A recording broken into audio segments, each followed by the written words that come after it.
Hey guys! Just scared my cat.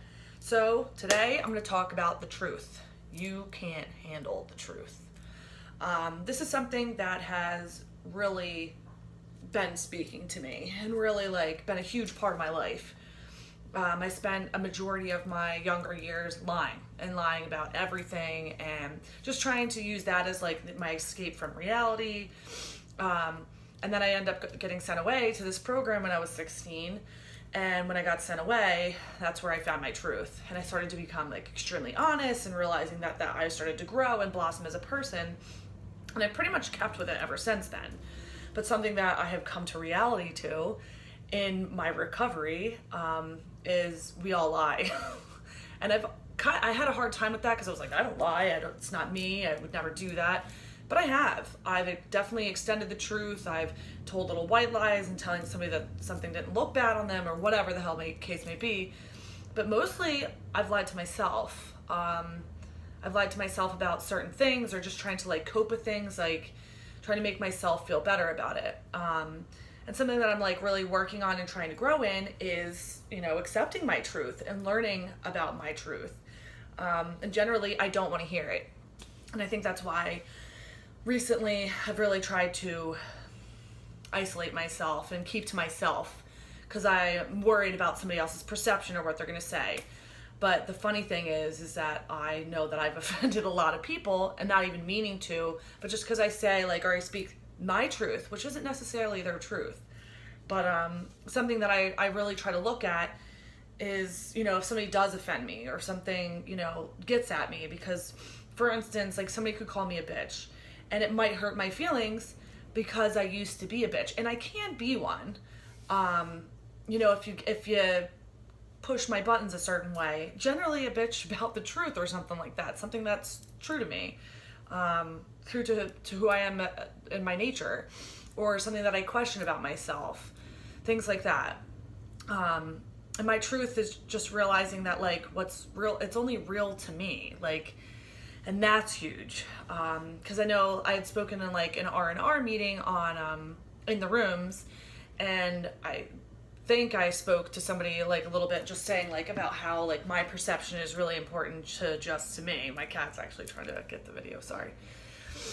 And just realizing that it really is, it only speaks to me, it affects me in a certain way.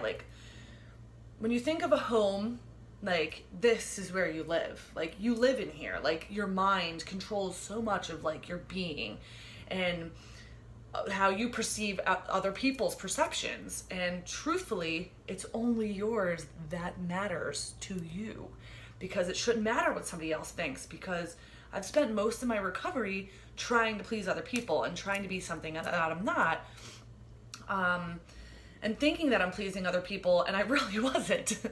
And just realizing that now, I'm working on myself and coming to these terms of myself, that it's actually now I have realized in what I want to do and not what I should do.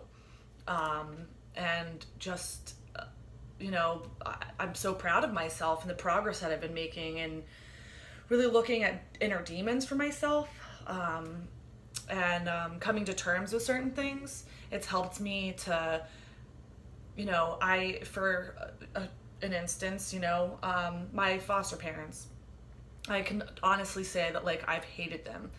I really never thought that I could even get close to forgiving them or anything like that. I just thought it was something that I'd have to live with for the rest of my life and, put it behind me kind of deal. And I realized that I could only peak at my progress, to a certain point because I wasn't actually letting it go. Because in some aspect in my mind, I was still playing the victim to it. Because not giving myself forgiveness is playing victim to it, because I was thinking that not by forgiving myself, I was accepting the behavior. But the truth is that we all deserve forgiveness, no matter what the circumstances. And I know that's a really harsh reality for some people, and I understand that. But I've had to come to terms with that, because there's some things that I've done in my life that I'm not very proud of or happy about, and I deserve forgiveness as well, and forgiving myself towards the situation. And I've had some people do some things to me, and I've noticed they've like forgiven themselves about it. And that, even now, I'm like at peace, like knowing that they forgave themselves, like makes me feel better and almost more wanting to forgive them myself. Because ultimately, once again, it is for you. And I think it's like huge, and I think a lot of us don't realize, like, you know, because when you interact with other people, like the perception of things, like we're all different. Like I used to always use the term, and I don't think I really understood what I was saying until now. Like, we all perceive things so differently. And I think, at least for me, and I speak for myself, and this is to me, things would happen and I'd have to get everybody else's perception as to how it was. And then I was like, oh my God, yeah. But that really wasn't my perception. My perception of it was different because everyone's perception of things are so different.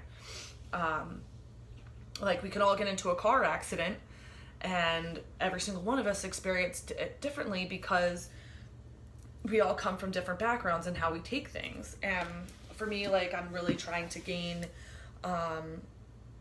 using certain things as my fire, as my guidance, and like, you know what, I do have this in my mind.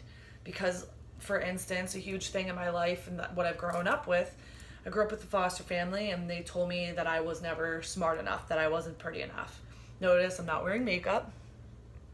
And I've come to terms with realizing that I am beautiful, but I never could tell myself that in not wearing makeup.